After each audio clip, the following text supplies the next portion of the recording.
idiota responsável por destruir a cidade! E aí, pessoal, e aí, freakers? Hoje o assunto é sobre anime, sobre um assunto que pega muito em várias mídias, ainda mais mídias que tem super-heróis, né? Temos aí isso na Marvel, temos questões dessa na DC, temos questões assim em animes, mas vou pegar essa questão principalmente em dois animes, One Punch Man e My Hero Academia, que é a questão do público, pessoas contra os heróis. Será que isso é justo? Quando você assiste, você para pra pensar sobre a ação do herói, da obrigação do herói, se os animes tratam essa questão, essa cobrança de uma forma interessante, você acha que é uma forma muito exagerada e as pessoas estão erradas, os heróis estão errados? Você consegue entender uma comparação dessas realidades com a nossa própria realidade, como nós cobramos as autoridades? Claro que eu sei que é um pouco diferente, aliás, é muito diferente. Os heróis, eles têm poderes, e no nosso mundo os poderes são diferentes. Vou trazer essa discussão aqui, vou trocar um pouco de ideia com vocês, e eu quero que vocês comentem aqui o que vocês acham sobre essa percepção da nossa sociedade em relação às autoridades, dos animes, dos desenhos, sobre o heroísmo e as leis. Bom, para começar, vou dizer aqui para vocês um pouco do óbvio, mas é importante salientar porque tem gente que não entende. Mas, se eu vou comentar sobre One Punch e Boku no Hero, terá spoiler das duas obras. O One Punch da primeira temporada, mais especificamente, mais importante, do 7º episódio da primeira temporada do One Punch, e também terá spoiler um pouquinho lá da 6ª temporada de Boku no Hero, a última que saiu. Então, talvez, se você ainda não viu a temporada, fique por conta em risco, não vou explorar tanto o que acontece, vou dizer algumas consequências do que acontece. One Punch. Na primeira temporada, no 7º episódio, do meteoro, exatamente. Você não vai cair na minha cidade! Um meteoro gigante está na direção da Terra. E o que acontece? Esse meteoro, se bater na cidade, quer dizer, vai destruir completamente não só a cidade, mas vai destruir uma imensa parte das cidades ao lado dessa cidade do impacto. O meteoro vai cair, alguns heróis vão lá, o Genos vai, o Metal Knight vai, o Silver Fang vai ficar olhando, porque ele não tem como destruir o meteoro no céu, e o Saitama chega e destrói o meteoro com um soco, atravessa o meteoro e pulveriza, né, e destrói o meteoro em vários pedaços que chovem na cidade e devastam a cidade Z. Uma quantidade de destroços cai na cidade Z, destruindo a cidade Z, destruindo prédios, ruas, carros, casas, todo tipo de coisa. Mas repare, se o meteoro caísse, né, o cometa, o meteoro, o asteroide caísse, iria destruir completamente a cidade Z, tudo, todo mundo ia morrer, tudo ia ser destruído, inclusive a cidade do lado. Com a interferência do Saitama, a cidade sofreu grandes danos, mas as pessoas ainda ficaram vivas, a maioria das pessoas ficaram vivas, a cidade não foi pulverizada e nenhum dano chegou na cidade vizinha. O que acontece? Fui eu mesmo que despedaçou o meteoro! Se alguém quer reclamar, vamos ouvir! Podem falar! Por sua culpa, o meu carro novo! Cala essa sua boca! Porque eu não dou a mínima pros seus problemas! Quer reclamar? Reclama com o meteoro! Vocês viram aqui no trechinho. As pessoas culpam o Saitama por não ter feito um trabalho melhor. E aí que tá a grande questão. A gente vai assistindo e fica, cara, essas pessoas estão loucas?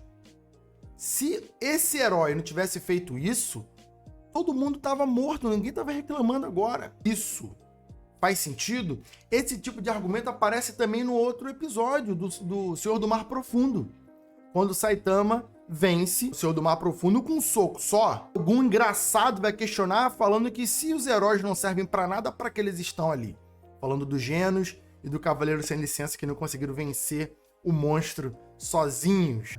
Então esse tipo de questionamento é muito interessante. Isso também aparece muito forte no Boku no Hero, onde acontece um evento, cidades inteiras são destruídas, são devastadas, muitas e muitas pessoas são mortas, pessoas ficam questionando se os heróis são os culpados e porque eles falharam, eles não deveriam sentir orgulho, deveriam ter feito um trabalho melhor, e tem todo um tipo de cobrança pesadíssimo, onde vários heróis desistem de continuar sendo heróis porque eles não conseguem viver com aquela cobrança. As pessoas estão colocando sobre as suas costas, já que eles falharam, quando os heróis, na verdade, fizeram um trabalho até de investigação, foram atrás, só que os inimigos eram muito poderosos. Então, fica aqui esse questionamento já para vocês, e vamos falar um pouco como isso, por exemplo, afeta a nossa sociedade, se você parar para pensar. O Japão é onde esses animes se passam e tem toda ali uma questão de segurança no próprio Japão. Só que qualquer criança sabe que o Japão é um local muito mais seguro do que o Brasil. O Japão é muito mais seguro do que a maioria dos países pelo mundo. Então, eu fico imaginando esse tipo de questionamento sobre a sociedade japonesa, sobre a segurança da sociedade japonesa, se esse questionamento existe sobre a polícia japonesa, que é uma parada bem interessante. Sempre que a polícia japonesa está envolvida, tem todo um lance de valores de armas, de usar força letal ou não, porque uma discussão muito no My Hero Academia, diferente que não tem no One Punch, é porque no One Punch são monstros, quase todos os inimigos são monstros. Então os heróis se sentem muito mais à vontade só para explodir os monstros. Quando não são monstros, o Saitama e outros heróis só nocauteiam, né? Como o Sonic, como o Cabeça de Martelo, são nocauteados, não são mortos. Pare que uma valorização da vida é muito importante. No My Hero Academia, os personagens são muito mais mortais. Se eles forem atingidos com um tiro, por exemplo, eles podem ir a óbito. Isso também torna a luta contra vilões muito mais difícil, porque a missão deles nunca é matar esses vilões. Mesmo que os vilões sejam de alta periculosidade, raramente recorrem a matar esses vilões que a sociedade condenaria, porque heróis não matam. Isso é uma parada muito interessante. Por exemplo, um xiste que tem naquele filme Hancock, aquele filme do Will Smith, que não é um filme dos melhores, digamos assim, tem ali, era que o herói Hancock, ele causava mais prejuízos à sociedade durante os seus atos heróicos do que o preço do objeto que ele está tentando recuperar, está tentando prender os bandidos. Então, não casava, né? Ele destruir ruas, rodovias, prédios para recuperar um carro. E só que ele deu prejuízo de milhões na cidade, quando o preço do carro é $5 mil. Não estava casando. Voltando para os animes, isso é um questionamento muito fundamental. Quanto vale uma vida? Será que tirar uma vida vale todo o custo de fazer aquele vilão, aquele inimigo, aquele bandido ser preso? O My Hero Academia faz desse pensamento. O One Punch também faz um pouco desse pensamento em vários momentos, principalmente quando ele vai enfrentar vilões ali que não são monstros, como o próprio Garou, por exemplo. Quando o Garou vai ser caçado na segunda temporada pelos heróis, os 8 ou 9 heróis que estão ali caçando ele, querem capturar ele vivo. No final, o Death Gatling diz, os Myoman e o Death Gatling vão falar, não vão capturar ele vivo, vão partir pra cima pra matar o Garou antes. Então você para e pensa na função da polícia, policiamento. Ele vale a todo custo a vida das pessoas que tiram para manter a lei e a ordem?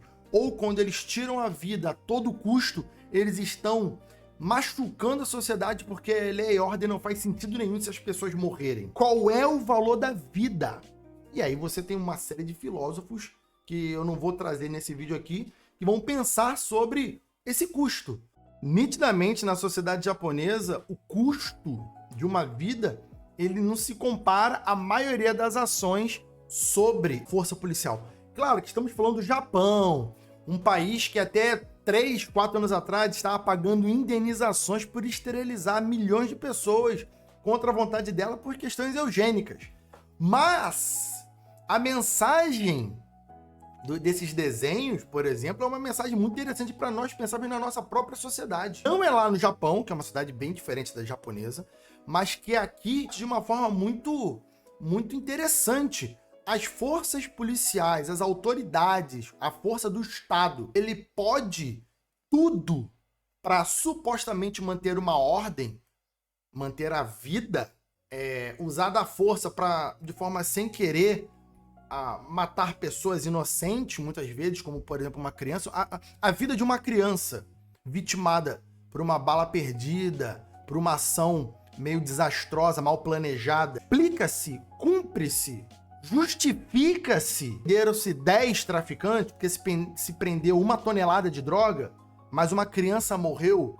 A vida dessa criança é menor do que a droga e do que os bandidos presos. É o valor, qual é o peso, qual é a medida que a nossa sociedade vai atribuir aos benefícios que nós vemos desse tipo de ação. Tipo de coisa que a gente vê, lá no Boku no Hero. Será que o custo de toda aquela ação da 6ª temporada valeu a pena? Tem acontecido outras tragédias lá na 4ª temporada, com os monstros, né? O Shigaraki fazendo aquela destruição toda, o All for One fazendo aquela destruição toda. A sociedade estava muito machucada, vidas já tinham sido perdidas, e as pessoas começam a pensar se valeria a pena continuar lutando ou não, ou então deixar que as pessoas lutem por si próprias, se armem e se defendam, enquanto os heróis dizem que isso não é uma boa ideia. Quando os vilões atacarem os lugares que tem mais pessoas juntas, vocês vão conseguir fazer alguma coisa? Eu mesmo dei um jeito naqueles safados que tentaram atacar a minha loja. Nós não estamos mais cegos. Esta cidade é nossa e nós temos que proteger. Porque o cidadão não tem capacidade de se defender como um herói tem. Mas tem várias pessoas lá na 6ª temporada que adquirem equipamentos para se autodefender, assim, comunidades para se defender. Uma questão muito viva no Brasil, por exemplo. Sobre a legalização de armas, o porte de armas por civis. E isso são questões que o anime traz. E eu não sei exatamente se você é um fã e você assiste, se você pensa sobre isso, se você só vê os bonequinhos falando e passando. Parou pra pensar nisso? Você acha que os heróis estão certos? Que os protagonistas estão corretos? Ou que eles estão errados? Que o cidadão tem sim, que todo mundo tem que se armar e lutar contra os vilões, mesmo que eles não sejam capazes, eles precisam fazer isso? Ou vocês acham que isso é uma coisa de herói? Vou parar por aqui para você poder comentar. Se você comentar, gostar dessa discussão, trago em outro momento um outro vídeo adicionando mais sobre isso, sobre outros momentos dos animes, ou então diga você aqui um outro anime e você gostaria de ver comentado que tem esse tipo de questionamento. Valeu, galera! Eu sou Jaca Frico, Rafael Jacaúna. Forte abraço, comenta, indica esse vídeo aí pro seu amigo, aquele otaku que manja muito de anime e talvez nunca tenha parado para pensar sobre isso. Valeu, um abraço e fui!